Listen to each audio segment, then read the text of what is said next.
Vision செய்திகளுக்காக ஆனந்தி. விரிவான செய்திகளை காணும் முன் இன்றைய முக்கிய செய்திகள்.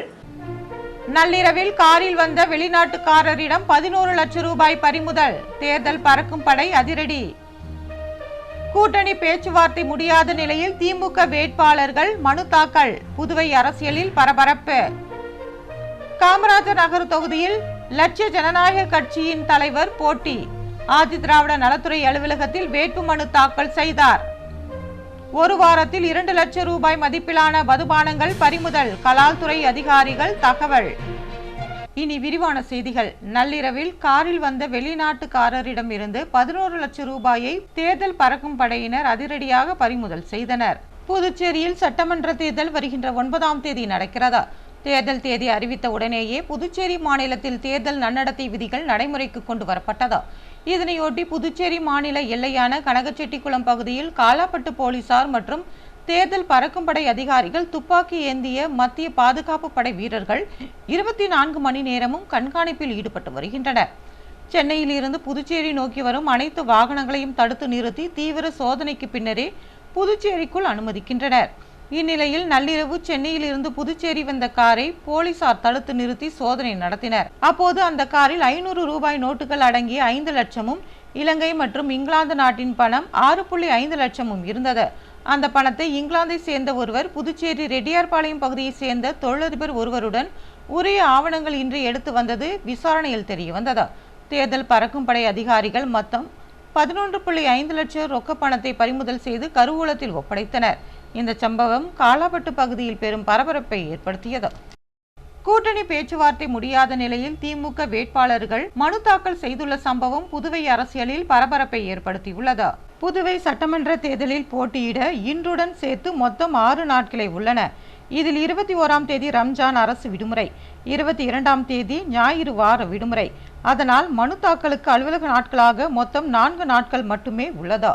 ஆனால் களத்தில் உள்ள பிரதான கட்சிகளான தேசிய ஜனநாயக கூட்டணி மற்றும் திமுக காங்கிரஸ் கட்சிகளுக்கு இடையில் தொகுதி பங்கீடு பேச்சுவார்த்தை தொடர்ந்து இழுபறி நீடித்து வருகிறது. இதனிடையே திமுக வேட்பாளர்கள் இன்று மனு தாக்கல் செய்தனர்.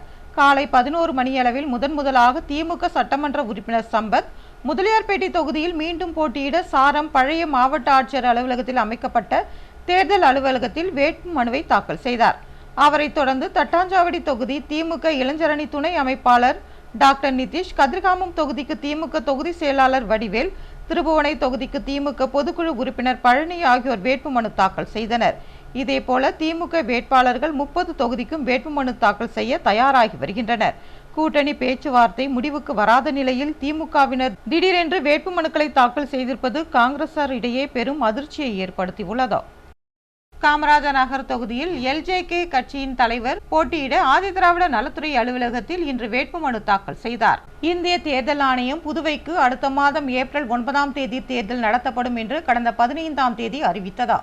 மேலும் மறுநாளே வேட்புமனு தாக்கல் தொடங்கி 23ஆம் தேதி வரை நடைபெறும் என்றும் 24 மற்றும் 25ஆம் தேதி வேட்புமனுக்களை திரும்ப பெற கால அவகாசமும் 26ஆம் தேதி வேட்புமனுக்கள் பரிசீலனை செய்யப்பட்டு அன்று மாலை இறுதி வேட்பாளர் பட்டியல் வெளியிடப்படும் என்றும் அறிவித்தது. வேட்புமனுக்களை தாக்கல் செய்ய குறைந்த கால அவகாசமே இருந்த நிலையில் கடந்த 2 நாட்களாக யாரும் வேட்புமனுவை தாக்கல் செய்யவில்லை. இந்நிலையில் இன்று காலை திமுகவினர் வேட்புமனு தாக்கல் செய்தனர். லட்சிய ஜனநாயக கட்சி தலைவரான ஜோஸ் சார்லஸ் மார்டின் தட்டாஞ்சாவடி ஆதிதிராவிட நலத்துறை அலுவலகத்தில் உள்ள தேர்தல் அலுவலகத்தில் இன்று வேட்புமனு தாக்கல் செய்தார். அதுபோல நெல்லித்தோப்பு தொகுதியில் போட்டியிட அமைச்சர் ஜான்குமாரின் மனைவி லலிதா என்கிற லுத்திக் வருவாய்த்துறை வடக்கு துணை மாவட்ட ஆட்சியர் அலுவலகத்தில் உள்ள தேர்தல் அலுவலகத்தில் வேட்புமனு தாக்கல் செய்தார். ஒரு வாரத்தில் 2 லட்சம் ரூபாய் மதிப்பிலான மதுபானங்களை பறிமுதல் செய்துள்ளதாக கலால்துறை அதிகாரிகள் தெரிவித்துள்ளனர். புதுச்சேரி சட்டமன்ற தேர்தல் அறிவிக்கப்பட்டதையொட்டி கலால்துறை சார்பில் கண்காணிப்பு தீவிரப்படுத்தப்பட்டுள்ளது. கலால்துறை ஆணையர் விக்ராந்த் ராஜா மற்றும் துணை ஆணையர் மேத்யூ பிரான்சிஸ் ஆகியோர் உத்தரவின் பேரில் தாசில்தார் ராஜேஷ் கண்ணா தலைமையில் நேற்று ரோந்து பணிகள் மேற்கொள்ளப்பட்டன. அப்போது விதிகளை மீறி சேமித்து வைக்கப்பட்டது, கள்ளத்தனமாக கடத்தப்பட்டது ஆகிய சுமார் 144 லிட்டர் மதுபானங்கள் பறிமுதல் செய்யப்பட்டன. இதன் மதிப்பு 35,000 ரூபாய் என்று அதிகாரிகள் தெரிவித்தனர். மேலும் சம்பந்தப்பட்டவர்களுக்கு எதிராக கலால்துறை விதிகளின்படி நடவடிக்கை எடுக்கப்பட்டுள்ளது. கடந்த ஒரு வாரத்தில் மட்டும் சுமார் 2 லட்சம் ரூபாய் மதிப்பிலான மதுபானங்கள் பறிமுதல் செய்யப்பட்டு நடவடிக்கை எடுக்கப்பட்டுள்ளதாகவும் அதிகாரிகள் தெரிவித்தனர். மக்கள் மன்ற தலைவர் ரீகன் ஜான்குமார் வேட்புமனு தாக்கல் செய்துள்ளார். புதுச்சேரி பாகூர் தொகுதியில் தேசிய மக்கள் மன்ற தலைவர் ரீகன் ஜான்குமார் தேர்தலில் போட்டியிடும் வகையில் சுயேட்சை வேட்பாளராக மனு தாக்கல் செய்தார். தேங்காய் திட்டு பகுதியில் அமைந்துள்ள தேர்தல் அலுவலகத்தில் அவர் தனது வேட்புமனுவை தாக்கல் செய்தார். அப்போது அவருடன் ஆதரவாளர்கள் மற்றும் மக்கள் மன்ற உறுப்பினர்கள் கலந்து கொண்டனர். இதனைத் தொடர்ந்து செய்தியாளர்களை சந்தித்த அவர், வரவிருக்கும் சட்டமன்ற தேர்தலில் போட்டியிடுவது குறித்து கட்சியில் இதுவரை எந்த தீர்மானமும் எடுக்கப்படவில்லை என்றாலும் மக்களுக்காக தான் தேர்தலில் நிற்பதாக தெரிவித்தார். மேலும் எந்த தொகுதியில் போட்டியிடுவது என்பது குறித்து இறுதி முடிவு இன்னும் எடுக்கப்படவில்லை என்றும் இன்னும் ஓரிரு அல்லது 3 நாட்களில் ஆலோசனை நடத்தி முடிவு எடுக்கப்படும் என்றார். மக்கள் நலனுக்காக கண்டிப்பாக தான் தேர்தலில் போட்டியிடுவேன் என்றார். அதுபோல தனது அரசியல் நோக்கத்தை பற்றி கூறுகையில், தன்னுடைய ஒரே நோக்கம் இந்தியாவில் சிறந்த தொழில் அமைப்பை உருவாக்க வேண்டும் என்பதுதான் என்றும் இளைஞர்களுக்கு வேலை வாய்ப்புகளை அதிகரிக்கும் வகையில் தொழில் வளர்ச்சியை மேம்படுத்த வேண்டும் என்றும் அவர் தெரிவித்தார். அதற்கு தேவையான முழு முயற்சிகளையும் தான் மேற்கொள்வேன் என்றும் அவர் கூறினார். கூலி தொழிலாளி மரணத்திற்கு நியாயம் கேட்டு உறவினர்கள் காவல் நிலையத்தை முற்றுகையிட்டதால் பரபரப்பு ஏற்பட்டது. புதுவை காராமணிக்குப்பம் நல்லாண்ட மேஸ்திரி வீதியை சேர்ந்தவர் மதுரை மோகன். இவரது மகன் பிரகதீஸ்வரன் என்கிற பிரவீன்குமார். கூலி தொழிலாளியான இவர் கட்டிட வேலை உள்ளிட்ட கிடைக்கும் கூலி வேலைகளை செய்து வந்துள்ளார். கடந்த 14ஆம் தேதி இவரது வீட்டிற்கு வந்த மேஸ்திரி முருகன் என்பவர் அவரை அவசர வேலை இருப்பதாகவும் வந்து செய்து கொடுத்துவிட்டு செல்லுமாறும் கூறி அழைத்து சென்றுள்ளார். மறுநாள் பெரியகடை போலீசார் அவரது பெற்றோருக்கு போன் செய்து பிரவீன்குமார் மின்சாரம் தாக்கி இறந்துவிட்டதாக தெரிவித்துள்ளனர். இதனால் அதிர்ச்சியடைந்த குடும்பத்தினர் புதுவை அரசு மருத்துவமனைக்கு விரைந்து சென்றுள்ளனர்.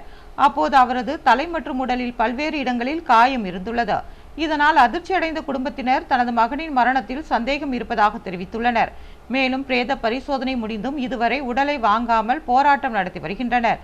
இன்று அவர்கள் பெரியகடை காவல் நிலையத்தை முற்றுகையிட்டு தரையில் அமர்ந்து போராட்டம் நடத்தினர். போலீசார் அவர்களிடம் சமாதான பேச்சுவார்த்தை நடத்தினர். இதனால் அங்கு பரபரப்பு ஏற்பட்டது.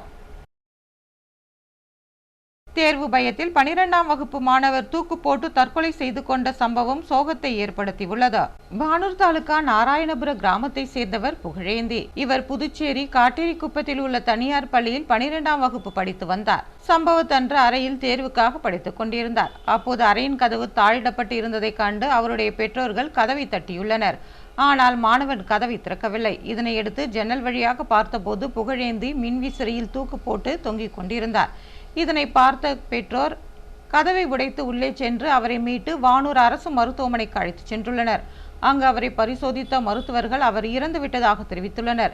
இந்த சம்பவம் தொடர்பாக அவருடைய தந்தை ராமச்சந்திரன் வானூர் காவல் நிலையத்தில் புகார் அளித்தார். அதன் அடிப்படையில் போலீசார் வழக்கு பதிவு செய்து விசாரணை நடத்தி வருகின்றனர். மாணவன் 10ஆம் வகுப்பு தேர்வின் போதும் இதேபோல தூக்கிட்டு தற்கொலைக்கு முயன்று பிறகு ஜிப்மர் மருத்துவமனையில் சிகிச்சை பெற்று உயிர் பிழைத்துள்ளார்.